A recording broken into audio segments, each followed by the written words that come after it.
Para saksi menggambarkan penyiksaan dan pembunuhan yang dilakukan oleh Elizabeth Báthory. Mulai dari pemukulan, pembakaran, mutilasi, melukai wajah, hingga memaksa korban kelaparan sampai mati. Assalamualaikum warahmatullahi wabarakatuh. Kembali lagi di channel saya, Bang Sukron. Nah, pada video kali ini teman-teman, saya mau menceritakan tentang kisah seorang bangsawan yang terkejam di dunia.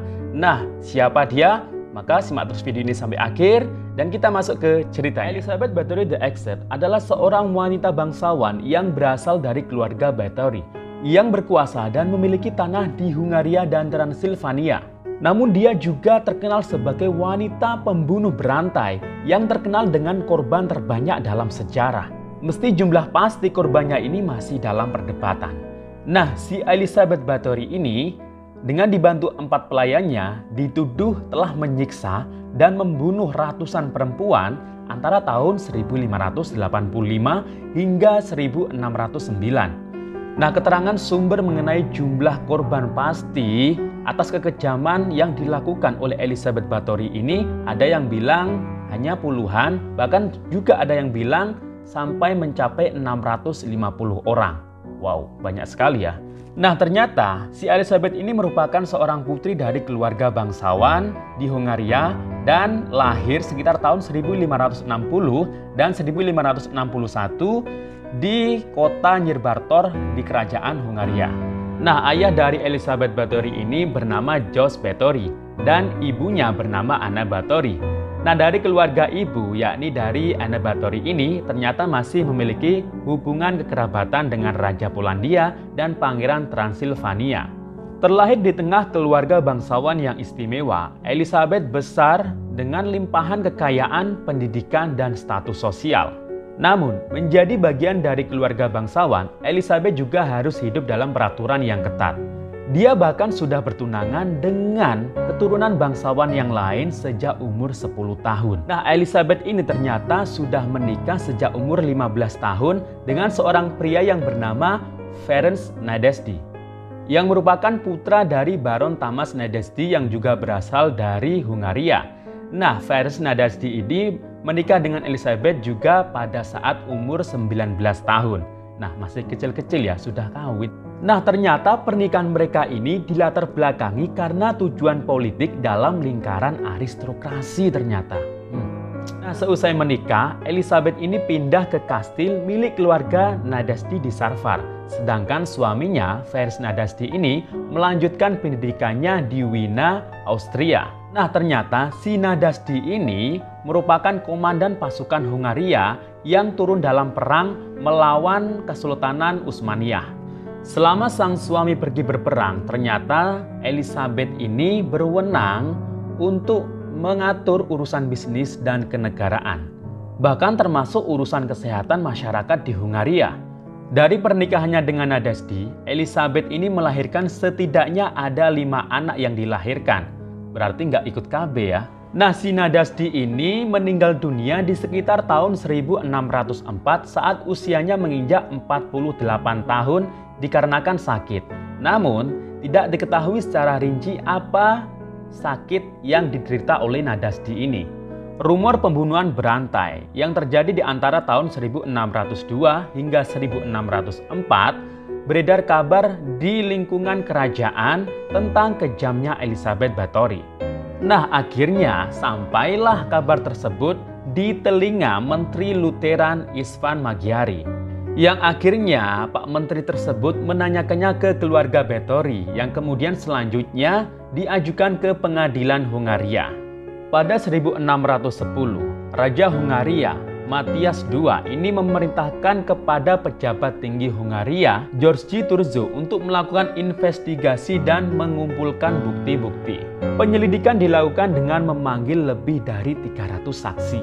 Belasan saksi hingga dari keterangan pemeluk agama, bangsawan hingga rakyat jelata, termasuk pekerja di kastil Sarvar.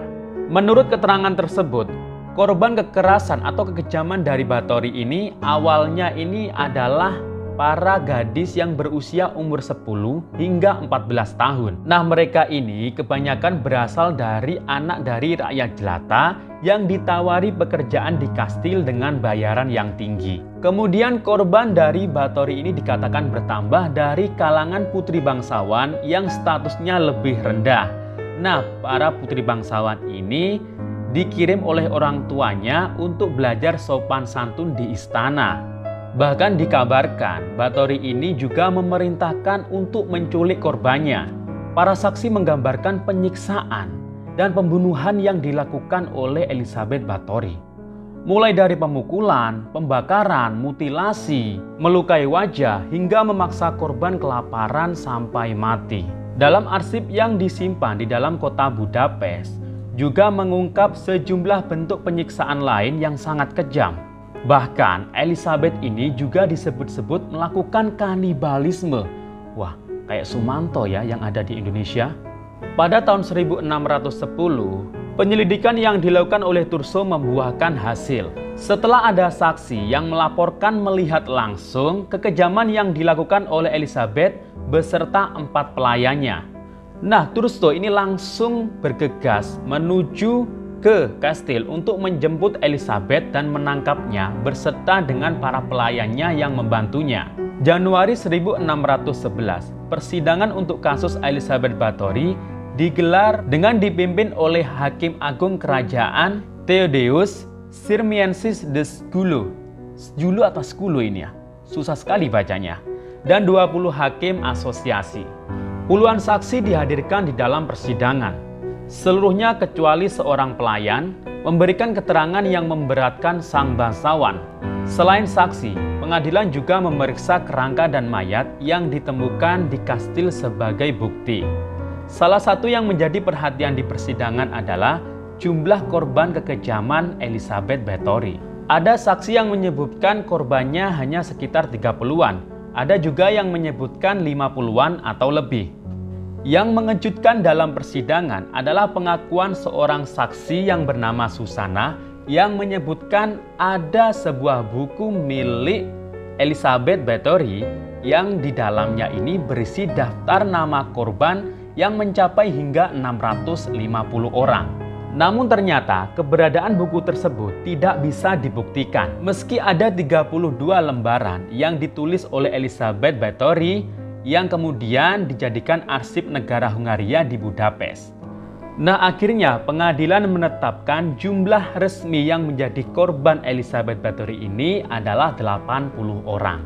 Setelah diputuskan bersalah oleh pengadilan sebagai pelaku pembunuhan, akhirnya Elizabeth Batory ini dipenjara di dalam kastil Kestis dan ditempatkan di dalam ruangan tertutup tanpa jendela. Hanya ada sebuah lubang yang dijadikan sebagai ventilasi dan tempat memasukkan makanan. Nah, Elizabeth ini hanya bertahan 4 tahun saja di penjara dan akhirnya ditemukan telah meninggal dunia di sekitar bulan Agustus tahun 1614. Menurut salah satu laporan, ini Elizabeth sebelum kematiannya di malam sebelumnya ini mengeluh kedinginan. Namun ternyata dari penjaga penjara tersebut tidak diindahkan dan akhirnya keesokan paginya ini ditemukan tewas atau meninggal dunia. Nah, jenazah Elizabeth ini dimakamkan di gereja Kestis pada 25 November tahun 1614. Namun menurut pengakuan sumber dari warga, ternyata makam si Elizabeth ini dipindahkan di keluarga di Exeter. Saat ini di mana lokasi makam Elizabeth ini belum diketahui. Pihak gereja dan kastil Kestis ini tidak memiliki petunjuk di mana lokasi yang mungkin menjadi persemayaman terakhir sang bangsawan pembunuh berantai ini. Nah, demikian sahabat YouTube semua, kisah pembunuh berantai yakni Elizabeth dari Hungaria. Sampai jumpa di cerita berikutnya. Assalamualaikum warahmatullahi wabarakatuh.